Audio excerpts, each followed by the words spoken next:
Tuhan bersamamu. dan bersama roh. Inilah Injil suci menurut Markus. Dimuliakanlah. Dimuliakanlah Tuhan.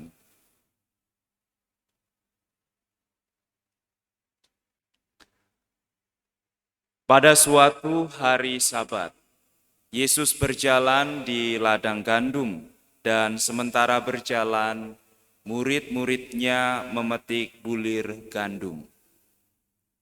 Maka kata orang-orang Farisi kepada Yesus, "Lihat, mengapa mereka berbuat sesuatu yang tidak diperbolehkan pada hari Sabat?" Jawab Yesus kepada mereka, "Belum pernahkah kamu baca apa yang dilakukan Daud ketika ia dan para pengiringnya kekurangan dan kelaparan? Tidakkah ia masuk ke dalam rumah Allah waktu Abiatar menjabat sebagai imam agung, lalu makan roti sajian yang tidak boleh dimakan kecuali oleh imam-imam, dan memberikannya juga kepada pengikut-pengikutnya?" Lalu kata Yesus kepada mereka, "Hari Sabat diadakan untuk manusia, dan bukan manusia untuk hari Sabat. Jadi, Anak Manusia adalah Tuhan juga atas hari Sabat." Demikianlah sabda Tuhan. Terpujilah Terpujilah Kristus.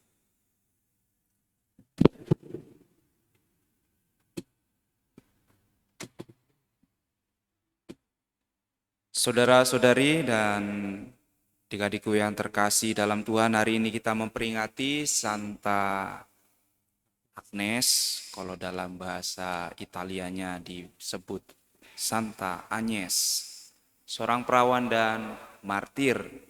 Ia menjadi martir di usia 12 tahun. Dikisahkan dia sebagai seorang gadis yang rupawan dan juga cemerlang, baik hati, dan disukai oleh banyak pemuda dari kerajaan. Namun dia sejak kecil memilih, sejak sadar, tahu membedakan yang baik dan yang buruk. Dia berkomitmen untuk setia kepada Yesus dan mengikatkan dirinya pada Kristus. Dan ketika ada seorang pemuda yang menyukainya dan ditolak, akhirnya pemuda ini menyerahkan Agnes kepada Kaisar Diokletianus, seorang kaisar yang membenci kekristenan, dan akhirnya disiksa, kepalanya dipenggal, kemudian menjadi martir karena komitmen dan imannya. Lalu 2 tahun kemudian Kekaisaran Roma dipimpin oleh Kaisar Konstantinus yang menjadikan kekristenan sebagai agama kekaisaran. Maka para saudara dan adik-adikku, belajar dari Santa Agnes, apa yang bisa kita pelajari adalah hal ini yang juga dikisahkan, disampaikan oleh penulis surat Ibrani. Saat kita sudah berkomitmen pada Tuhan, maka di situ kita diminta untuk bisa senantiasa tetap teguh dan setia. Sampai kapan? Sampai berbuah, yaitu mendapat bagian dalam apa yang dijanjikan Allah kepada kita. Dan yang dijanjikan Allah kepada kita adalah keselamatan kerajaan Allah. Maka komitmen itu sampai kapan? Sampai mati. Sampai kita mati. Tetapi bukan cari mati, ya. Santa Agnes bukan cari-cari, ayo bunuh saya supaya jadi martir, tidak. Tetapi ketika harus memang bersaksi sampai mati, ya harus bersaksi, tetapi bukan cari-cari untuk mati seperti itu. Dan inilah ambil bagian dalam apa yang dijanjikan Allah, inilah yang menjadi pengharapan yang menguatkan hidup kita. Maka kalau kita sudah tidak beriman, tidak punya pengharapan akan ambil bagian dalam apa yang dijanjikan Allah, di saat itu juga kita sudah mulai tidak beriman. Kalau sudah tidak punya pengharapan, tidak beriman, yakinlah pasti tidak akan berbuat kasih. Karena iman, harapan, dan kasih adalah satu kesatuan utuh. Dan percayalah bahwa apa yang dijanjikan Allah ini sungguh-sungguh ada, karena Tuhan tidak pernah berdusta tentang pengharapan kita ini. Dan Tuhan Yesus sendiri yang telah menjadi perintis bagi janji, bagi pengharapan yang kita nantikan. Maka karena yang kita ikuti adalah Yesus, kemudian kita masuk ke dalam bacaan Injil, maka yang kita ikuti bukan lagi hukum semata-mata, tetapi sungguh seorang pribadi. Hukum itu kering dan kaku. Kalau kita berkomitmen dan kemudian menjadikannya sebagai hukum diri saya, itu juga menjadi kering dan kaku. Itu bukan komitmen, tetapi bisa menjadi perfeksionis yang sebenarnya tidak begitu bagus-bagus amat. Maka karena yang kita ikuti adalah seorang pribadi, yang kita ikuti adalah Sang Sabda yang hidup, maka hidup itu dinamis dan hidup itu senantiasa bergerak. Maka pun kalau kita berkomitmen, komitmen kita itu juga dinamis dan bergerak.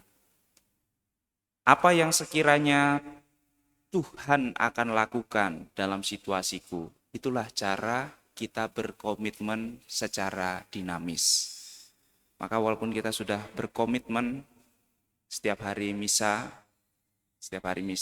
tapi ternyata di hari misa itu ada keluarga kita yang meninggal, karena ikut misa kita tidak melayani orang yang meninggal, itu juga sesuai hukum, memang sesuai hukum, tetapi Tuhan Yesus tidak mengajarkan itu.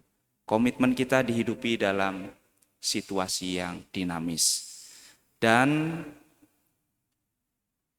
Tuhan Yesus seperti yang digambarkan dalam Injil, ketika kita bertanya apa yang kira-kira akan Dia lakukan, inilah yang pasti akan Dia lakukan.